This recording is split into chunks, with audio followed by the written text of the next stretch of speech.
Bonjour à tous, on est de retour sur notre grosse semaine podcast sur le GF38 avec Karel et Flo cette fois-ci pour parler un peu plus du futur et du futur immédiat avec ce déplacement ce samedi dans le Chaudron avec un gros premier test pour le GF38 face à la SSE.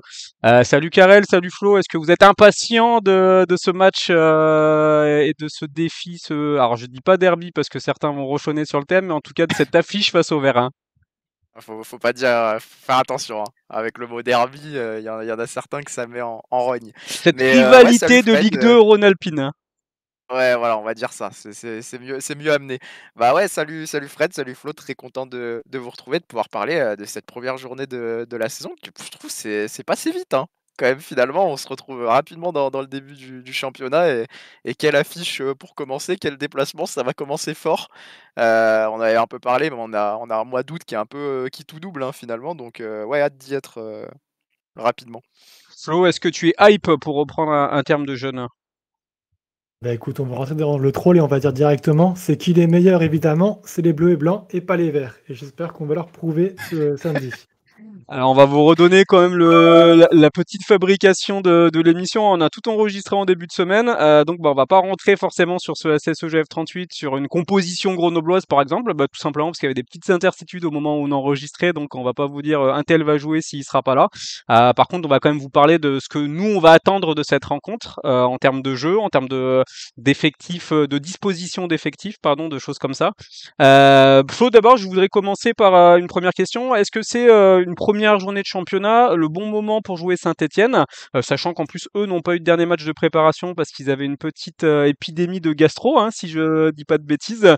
Est-ce que tu considères qu'il vaut mieux les jouer maintenant et plus globalement, il vaut mieux jouer maintenant ce genre de grosse équipe qui fait un peu partie des gros favoris pour la montée en Ligue 1? Ouais, je pense que c'est un bon moment pour les jouer. Après, tu vois, t'as jamais de très bon moment pour les jouer, dans tous les cas. On sait que le déplacement à Bollard, j'allais dire, excusez-moi, à Geoffroy Guichard, il est toujours compliqué. Donc, dans tous les cas, ça sera compliqué. Là, les prendre juste après des pépins physiques qu'ils ont eu, je pense que ça peut être justement une source de sûreté supplémentaire qu'on va avoir et peut-être une pression qui va peut-être un peu se dissiper sur les épaules des joueurs en se disant que bah là, il n'y a rien à perdre, il y aura peut-être moyen de faire quelque chose, donc allons-y quoi. Et après, moi je comprends Saint-Etienne, hein, franchement, si je devais jouer contre le Zlatan Moldave, moi aussi je pense que j'aurais la gastro, donc voilà, tous mes soutiens aux joueurs. Alors pour l'instant, on ne sait pas encore si le Zlatan Moldave ou le Zava Moldave pour les fans de Ted Lasso pourra jouer, mais effectivement, on l'espère, hein, parce que l'attente, on parlait de hype tout à l'heure, mais alors, spécialement sur lui, elle est importante. Karel, ton avis, mais inverse en fait. Est-ce que pour Grenoble, qui a finalement pas mal changé de choses hein, cet été, on en a un peu parlé en cours de semaine en termes de recrues, de nouvelles têtes, mais aussi de façon de jouer, est-ce que finalement jouer un aussi gros adversaire dès la première journée de championnat, c'est pas un peu tôt pour les Grenoblois? C'est une bonne question. C'est un mois d'août qui est compliqué, hein. Comme je le disais un peu en préambule, tu te déplaces à Saint-Étienne, ensuite, tu reçois le Paris FC, tu reçois Troyes ensuite, il me semble, derrière, Oui. 2 semaines d'affilée à domicile, puis tu vas à Auxerre. Le mois d'août est compliqué, sachant qu'après ton premier match de septembre, c'est Bastia. Heu, c'est un début de calendrier difficile. Moi, je pense que c'est qui tout double et je pense que si tu réussis à aller faire un résultat à Saint-Étienne, derrière la dynamique peut être très très bonne. Est-ce que une défaite ça va forcément changer quelque chose dans les têtes des joueurs? Je suis pas sûr. Je suis pas certain parce qu'à la base c'est pas forcément un déplacement que tu considères comme gagné d'avance, le déplacement à Saint-Étienne, loin de là. Mais j'aurais tendance à dire que la pression est peut-être un peu plus sur Saint-Étienne finalement, comme l'a dit Flo. Je pense que la pression est plus sur Saint-Étienne, ouais, parce qu'ils ont perdu des gros joueurs. Alors nous, on a beaucoup changé d'effectif aussi, mais typiquement notre point fort, c'était notre base défensive, et la base défensive est encore là. Ensuite, offensivement, faudra voir comment on peut composer avec ces nouvelles arrivées-là, qui sera disponible. Mais je pense que notre point fort est encore présent. Euh, à Saint-Etienne, il y a eu par exemple le départ de Crasso, il y a l'affaire Nkunku qui est encore, qui est encore en cours et qui, je pense, est un peu problématique au club. Et puis il y a cette préparation qui est tronquée. Donc je pense qu'aujourd'hui, Grenoble a plus à gagner qu'à perdre en se déplaçant à Saint-Etienne sur la première journée. On est d'accord que le match de préparation entre les deux équipes, qui était le deuxième match pour Grenoble et le deuxième match aussi pour Saint-Étienne d'ailleurs, pas grand-chose à en tirer. Voilà, c'était vraiment de la préparation et là c'est une nouvelle affiche entre les deux formations qui sera proposée ce samedi. Bah, c'est anecdotique dans le sens où il y a beaucoup de joueurs, que ce soit à Saint-Étienne ou que ce soit à Grenoble, qui étaient pas là, au moment du match parce que c'était vraiment en tout début de préparation. C'était le deuxième match, de la préparation. Donc et puis les équipes ont beaucoup tourné. Saint-Étienne a affiché une équipe plus jeune lorsque Grenoble a affiché une équipe peut-être un peu plus expérimentée et inversement quand Grenoble a affiché une équipe plus jeune, Saint-Étienne a fait tourner de son côté. Donc voilà et puis il y a surtout un gros paramètre, c'est qu'il y aura pas, plus de 20 000 personnes, dans un chaudron, chauffé à blanc, pour la première journée de Ligue 2, il y avait pas ça sur ce match de prépa là. J'allais poser la question. Flo, tu as déjà vu un match à Geoffroy Guichard? Et malheureusement, non, mais j'espère que ça viendra un jour. Bah, alors malheureusement pour les Grenoblois, sauf si tu fais partie des 250 élus, ça va être compliqué encore cette saison, puisqu'on le rappelle, il y aura une limitation à 250 supporters de Grenoble seulement, en espérant qu'à l'avenir quand même on arrive à régler ce genre de choses. Karel, toi je sais que tu avais été présent l'année dernière, alors je crois qu'il y a une tribune qui n'était pas ouverte en plus encore l'année dernière, mais ouais, Oui, l'ambiance dans le chaudron, c'est forcément un élément qui va compter, même si les Grenoblois finalement seront assez peu nombreux à découvrir cette ambiance. Alors on a quelques recrues qui n'ont pas encore joué en Ligue 2, mais globalement, soit l'effectif de la saison passée, soit une bonne partie des recrues étaient déjà en Ligue 2 ou a connu la Ligue 2. Donc voilà, ce sera pas forcément une grosse découverte pour les joueurs, mais attention quand même à cette grosse ambiance qui est attendue. Je crois qu'il y avait déjà plus de 20 000 places vendues en tout début de semaine, donc faut s'attendre à un c'est ça. chaudron plein. Ça ouais, ça va être impressionnant. Quand on y était, la saison dernière, c'était au moment du retour des supporters dans les stades justement parce qu'avant ça, ils jouaient à huis clos. Et ils étaient en grève, à ce En moment-là, plus, Fred. C'était le contexte, du jour parce qu'il y avait un groupe d'ultras qui n'avait pas pu rentrer, il me semble, c'est ça. avec, tambour et cetera. Donc ils étaient en grève pendant une partie du match et on peut dire tous les 2 que sur les buts, ça faisait quand même beaucoup de bruit. Donc là, dans un contexte différent, peut-être un peu plus, enthousiasmant pour, les supporters de Saint-Étienne sur une première journée de Ligue 2 un samedi à 15 h, va falloir avoir les épaules solides pour nos Grenoblois. Dernier petit élément, la météo devrait être à peu près supportable, voire même très supportable. C'est une question qu'on se posait au moment des calendriers. Voilà, jouer à 15 heures le 5 août, est-ce que c'est une bonne idée? Là, on devrait partir sur du 25-28 grand max, je crois, en samedi après-midi dans la Loire. Donc voilà, ça devrait pas être ça pour le coup, un élément qui va beaucoup perturber les joueurs. Au contraire, ça devrait être une bonne température pour pouvoir jouer au football. Finalement, pour résumer un peu messieurs, pour résumer un peu la réponse sur est-ce que c'est le bon moment pour jouer Saint-Étienne, on le saura samedi aux alentours de 17 h en fait, puisqu'il y a pas forcément de vérité absolue à en tirer. Si Grenoble fait un bon résultat, on pourra dire oui. Si Grenoble en prend 3, bah forcément on dira non. C'est ça, faudrait pas prendre de Euh, pif. voilà, au-delà du résultat, Flo, avec quelle ambition, toi, tu as envie de voir Grenoble à Saint-Étienne? Alors après, le championnat va être très long, c'est qu'une première journée, mais finalement, est-ce que cette première journée ne pourrait pas donner le ton un peu de ce nouveau GF38 qu'on a entreaperçu un peu cet été dans le recrutement et dans la préparation? Qu'est-ce que tu as envie de voir, toi, sur la pelouse ce samedi à Geoffroy Guichard? Bah, j'ai envie de voir ce qu'on a pu voir dans la prépa et puis dans les nouveaux systèmes qui ont été mis en place. Vous en parlez très bien dans les podcasts qui sont sortis les jours d'avant. Bon, on l'a pas encore enregistré, mais je sais très bien que vous allez très bien en parler et vous allez très bien le faire. Donc, moi, ce que je veux voir, c'est justement bah, ce nouveau système qui soit bien mis en place avec un pressing cohérent, du jeu et puis des circuits de passe qu'on a commencé à voir et qui sont vraiment très plaisants. Il y a beaucoup de promesses dans ce qui a été fait dans cette préparation et j'espère voir la continuité de la prépa. Ce qui me fait un peu peur dans ce que je dis, c'est que, donc, comme vous l'avez très bien dit en préambule, on a un mois d'août qui est très compliqué et on a le spectre d'une mauvaise spirale qui pourrait arriver et faire mettre à mal tout ce travail qui a été fait en prépa en repartant sur un jeu comme on avait la saison passée qui serait assez moribond à base de ballons longs et de blocs bas. Et je ne voudrais pas ça. Je voudrais en fait que malgré ce mois d'août compliqué, on s'accroche et puis on continue à essayer de mettre en place et de travailler ce qui a été fait durant la prépa. Je trouve que Vincent Agnon s'est remis en cause et c'est une très bonne chose et il a changé des choses. Il ne faut pas que l'enjeu prenne le pas sur le jeu et qu'on continue à voir, on va dire, ce qui était travaillé. Ça va être le plus important. Qu'on perde, qu'on fasse match nul ou qu'on gagne, je veux quand même que pendant au moins 60 minutes, on arrive avec des idées de jeu qu'on a vues durant la prépa et qu'on essaie de se défendre en jouant au football et pas en essayant d'aller gratter un 1-0 sur un but dégueulasse en contre sur un long ballon. J'allais justement te poser la question, Flo. En plus, tu es un joueur de bon niveau, hein. On le rappelle, tu as quand même défendu avec brio, notamment les couleurs du Versoux et d'un club en Chine. Une carrière internationale pour notre ami Flo. Est-ce qu'on n'a pas quand même, quand on est joueur comme ça et qu'on sait que les semaines à venir vont être très difficiles, tendance à se dire, si on prend un point, ça peut déjà être bien en fait. Est-ce que tu penses que les Grenoblois vont pouvoir, en plus eux, ils sont quand même dans un contexte professionnel avec 4 descentes en fin de saison, etc. Est-ce que tu penses que les Grenoblois vont pouvoir réussir à s'extirper un peu de ce côté-là?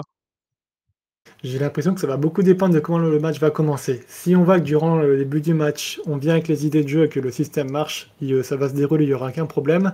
Par contre, si on commence à subir directement le jeu stéphanois, là, ça va être très compliqué et on risque de vite retomber dans les travers. C'est vrai que pour moi, en fait, bah, la réponse, elle sera donnée durant les 5 premières minutes du match. Ça va vraiment dépendre de comment on va gérer le début de match et de comment Saint-Etienne va être en face de nous. Et si on arrive à respecter et à s'imposer en termes de jeu, ça se déroulera tout seul. Sinon, bah oui, comme tu l'as dit, on pourra très vite se penser que bah tiens, si on fait un match nul ou qu'on arrache un point, ça sera pas plus mal. Et puis on va essayer de faire le dos rond jusqu'à la fin du match. Pour compléter un peu ce que tu dis, et tu parlais tout à l'heure justement de la volonté d'aller chercher un peu plus haut des Grenoblois cet été. Est-ce que face à un adversaire comme Saint-Étienne, avec la qualité offensive de Saint-Étienne, bon, il leur manquera encore quelques éléments, c'est pas risqué finalement? Ou au contraire, ça peut quelque part les faire déjouer aussi, parce qu'ils doivent être peu habitués à ce qu'on aille les chercher haut, notamment chez eux. Pour moi, c'est justement la réponse qu'on va apporter en cherchant plus haut parce qu'on sait très bien que, comme tu l'as dit, offensivement, ils ont beaucoup de qualité et ils sont des joueurs qui sont capables individuellement de faire une différence très rapidement, très facilement et de nous faire très très mal. Bah, la meilleure réponse qu'on peut leur apporter, c'est justement de priver ces joueurs-là de ballon en allant chercher haut la relance stéphanoise et puis en les empêchant, donc ces joueurs clés, d'être abreuvés de ballon. Je suis quasiment sûr en plus que les défenseurs stéphanois sont quand même pas non plus imperméables au pressing. Donc si on fait un pressing cohérent comme on a vu en prépa, bah, ces joueurs-là qui en attaque qui font la différence, ils n'auront pas forcément les ballons, ils seront beaucoup plus facilement appréhendables et gérables si on arrive à couper les lignes de passe qui va se passer entre les défenseurs et les attaquants. Donc j'espère et je pense que la meilleure réponse c'est de faire ce pressing justement pour aller les chercher parce qu'à partir du moment où ces joueurs-là vont toucher le ballon à n'importe quel moment sur le terrain et à n'importe quelle hauteur avec un bloc bas, un bloc médian, un bloc haut de la part de Grenoble, ils vont être en capacité de faire la différence avec leur talent. Donc il faut à tout prix qu'on leur prive de ballon et qu'on aille les chercher haut pour les empêcher d'avoir ces ballons. Karel, même question que pour Flo. Avec quelle ambition tu aimerais voir le GF38 évoluer dans le chaudron ce samedi? Bah, comme, vous l'avez bien dit, c'est peut-être un peu utopiste, mais j'aimerais bien qu'on aille les chercher, qu'on aille les secouer. Ils sont pas dans le confort, en fait, sur ce début de saison, sur cette pré-saison. On l'a dit, la préparation est tronquée sur le dernier match. Il y a des joueurs qui potentiellement sont encore malades ou qui seront pas complètement remis. J'ai vu des supporters de Saint-Étienne qui doutaient, sur le rétablissement de certains cadres et qui avaient un peu peur de la composition qui pouvait être affichée. Alors, toute proportion gardée, parce que j'ai vu la composition, c'est quand même c'est Oui, quand même solide. ils ont un gros Oui. effectif, ouais. C'est vraiment toute proportion gardée, pardon. Mais il y a eu, voilà, comme on l'a dit, des départs de cadres, des joueurs qui ont été très importants. Alors je pense beaucoup à Crasso, mais je pense qu'un joueur comme Nkunku, vu sa situation, ne jouera pas. Et voilà, faut profiter de ce début de saison un peu mouvementé, même si on a eu la nôtre qui a été un peu mouvementée aussi sur la fin de la préparation pour des affaires extra-sportives. Mais voilà, faut y aller avec du cran pour essayer de secouer cet adversaire sur le début de saison. Encore une fois, moi je le répète, mais je pense que Saint-Étienne a beaucoup plus à perdre que nous sur cette première journée parce que Saint-Étienne ne peut pas cacher ses ambitions. Aujourd'hui, Saint-Étienne veut remonter le plus vite possible. Ils ont raté leur début de saison la saison passée, je pense que c'est peu de le dire. Aujourd'hui, ils vont avoir à cœur de commencer très fort, de prendre des points à domicile directement pour se mettre le public dans la poche parce qu'on sait qu'à Geoffroy Guichard, si ça tourne pas en la faveur de Saint-Étienne, le public peut aussi montrer son mécontentement rapidement. Et Grenoble peut aller jouer les troubles faites. On l'avait fait la saison passée en marquant très rapidement. Alors au final, je ne sais pas si ça nous a pas un peu peut-être desservi dans le sens où on a eu la volonté de se recroqueviller un peu sur nous-mêmes.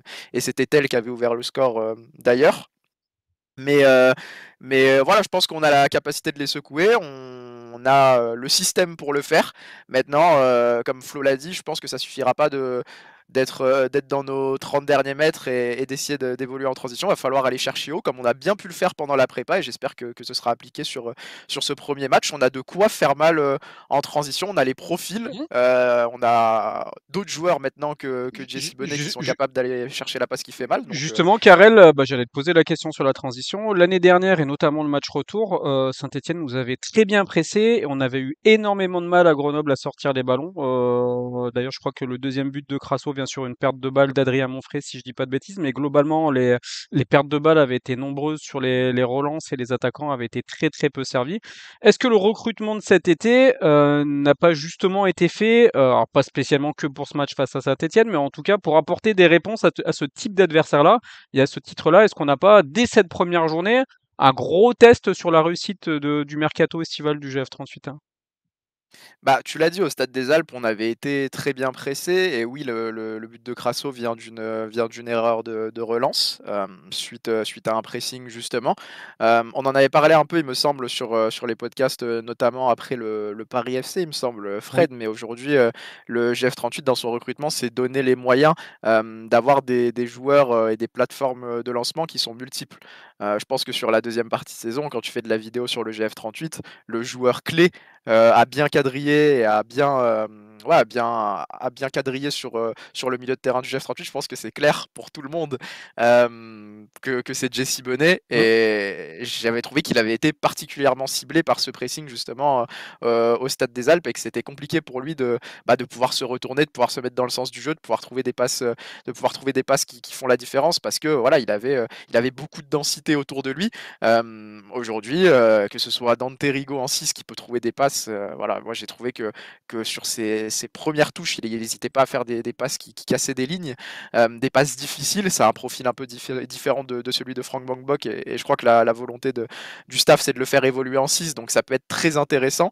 Je parlerai même pas, si je vais en parler, d'Eddie Sylvestre, et qui a la capacité de trouver des passes qui font mal, mais aussi de porter le ballon avec beaucoup d'aisance, beaucoup de rapidité et de percuter, pour mener justement des contre-attaques et des transitions. Et aujourd'hui, on l'avait souligné aussi, et Fred, c'est toi qui le disais très justement, il me semble, mais Mathieu Baudemer, dans un podcast auquel il avait participé pour le Club des 5, il me semble, parlait justement de la capacité des équipes de Ligue 2 et de Ligue 1 qui étaient différentes à évoluer en transition, que les équipes de Ligue 2 étaient moins tranchantes en transition, et que c'était pour ça qu'ils avaient privilégié la possession au Havre, parce qu'ils savaient qu'ils s'exposaient moins sur la transition, parce qu'il y avait moins d'équipes qui étaient capables de faire mal. Je pense qu'aujourd'hui, la volonté du GF38, ça a été de renforcer son effectif, d'étayer son effectif avec des profils qui te permettent d'être de plus en plus efficace en transition, et de faire mal à ces grosses équipes-là, parce que sûrement que sur les équipes qui vont jouer peut-être un peu plus la deuxième partie de tableau et le maintien, tu auras plus de maîtrise, et je trouve que tu as des profils qui te permettent à la fois d'être dans la maîtrise et à la fois de pouvoir faire mal en transition.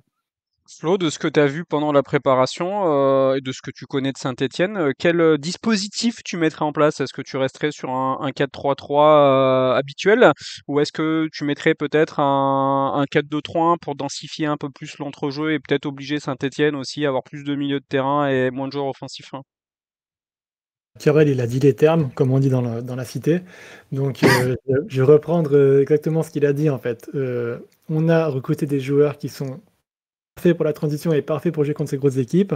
On a passé toute la prépa à les faire travailler dans un système qui est un 4-3-3. Il faut garder ce 4-3-3, il faut garder ses volontés et puis tester, on va dire, ça va être un très bon test de voir si ce système il est cohérent par rapport face aux grosses équipes. Et j'espère qu'on aura donc ce 4-3-3 avec, ici, il est disponible Rigaud en 6, avec Sylvestre et puis Benet pour compléter le milieu de terrain. Ça serait franchement formidable de les avoir pour un peu tester ce milieu de terrain face à une grosse sécurité de Ligue 2 et puis voir si on pourra bâtir sur eux sur la saison qui vient. J'ai beaucoup d'espoir sur ce milieu-là et j'espère qu'avec ce système de 4-3-3, ça va marcher et on va réussir à poser des problèmes à Saint-Étienne. Karel, même question, mais encore un peu plus spécifique. Quel système et où est-ce que tu fais jouer ton chouchou Eddie Sylvestre dans ce système? Parce qu'on a vu pendant la prépa qu'il était capable d'évoluer à plusieurs postes, justement.